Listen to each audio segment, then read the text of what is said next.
This is the Real News Network. I'm Shamini Pierce in Baltimore. Last week on the Canadian panel, we talked about Canada's shift to the right. This week, we are looking at some evidence of this, mainly the Koch brothers' reach into Canada. The Washington Post recently reported that the Koch brothers hold the largest foreign leases on oil sands, but not only. To discuss this and more, we are joined by Linda Solomon Wood. Linda Solomon Wood is the publisher and editor-in-chief of the Vancouver Observer, a national daily independent award-winning news site with a readership across Canada and the United States. Thank you for joining us, Linda. Thank you, Sharmini. So, Linda, how is the Canadian landscape changing as a result of Koch brothers spreading their wings over Canada? Yes, they are one of the region's largest leaseholders, rivaled only by Shell and perhaps Canadian Natural Resources Company. They are thought to have at least 1.1 million acres in the tar sands. And some industry insiders speculate that they actually have 2 million. But the Alberta government has confirmed the 1.1 million number. So that makes them the largest foreign owners of tar sands land. Are there any resistance to this kind of political and ownership of the oil industry in this way in Canada? There is I think people are disturbed about it when it's brought to their attention. But part of the problem is that there is an ever decreasing number of journalists around to bring that to people's attention. And so a lot of people, I think, they hear it and then they forget about it. But when they hear it, it upsets them, yes. How do you think this is going to influence the social fabric of Canada? There's been a lot of talk in Canada about foreign influence in our debate around oil and energy and how oil moves through the country. And that's very ironic because so many of the companies that are controlling and are exploiting the oil sands are multinationals. It's hard to shed light on a very closeted and somewhat shadowed area, but I can shed a little light on it. I think that there's probably a lot more to the story than what I'm going to tell you, but we do know that the Koch brothers have been donating to the Fraser Institute, which is a free market privatization proponent that has a lot of influence in Canada. And that is a charitable organization and kind of a think tank. And many leaders at the national level have spent time studying at the Fraser Institute. And, well, Ezra Levant, who is the founder of the ethical oil movement, and the ethical is at the center of the Ethical Oil website after his book on ethical oil, which makes the argument that buying oil from Canada is actually a better moral choice because other countries in the Middle East that sell oil don't treat their women well. They have bad human rights record. So Ezra Levant has made this argument. And Ezra Levant spent a summer studying at the Koch Institute in the United States and is very proud of that. So the Koch brothers also have donated to a student group that is considered to be pretty right-wing. And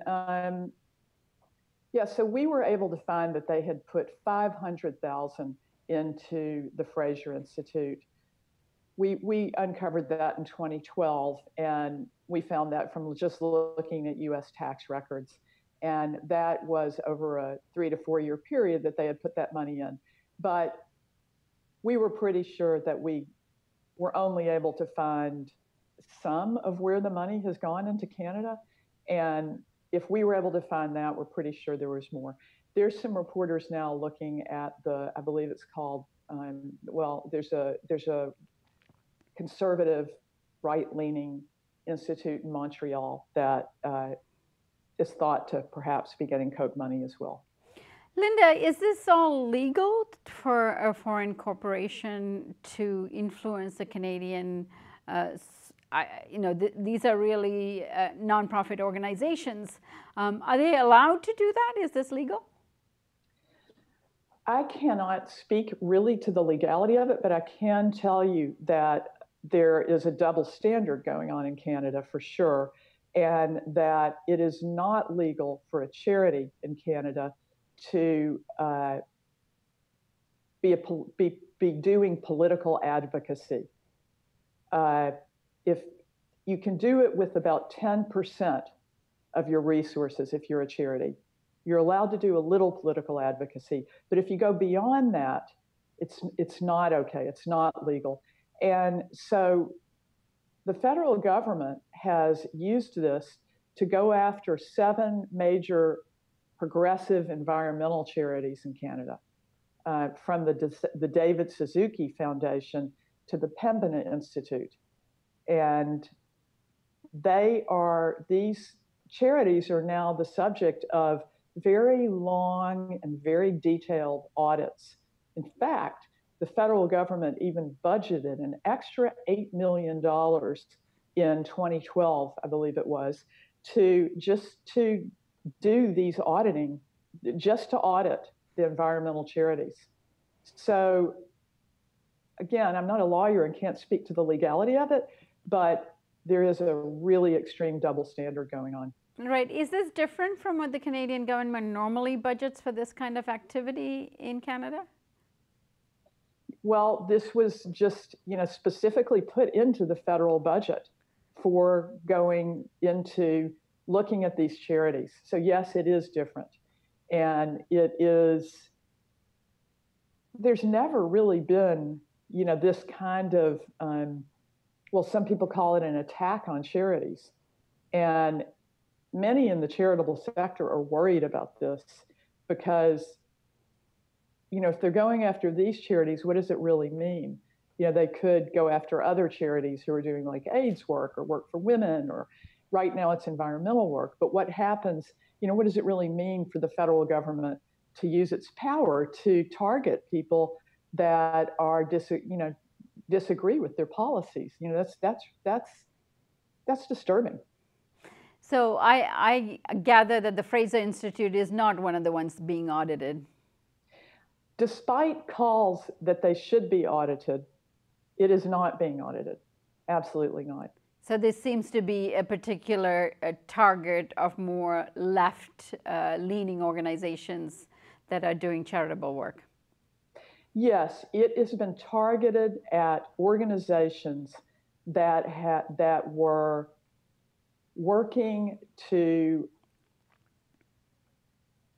provide people with information about the kinds of environmental impacts that were going to happen from building the Northern Gateway Pipeline project, the Kinder Morgan expansion. These are proposals, I'm sorry, the proposed Kinder Morgan expansion, and even Keystone XL.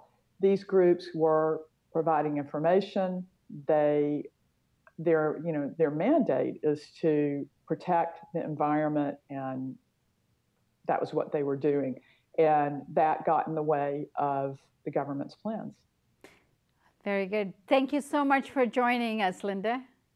Thank you, Sharmini. And thank you for joining us on the Real News Network.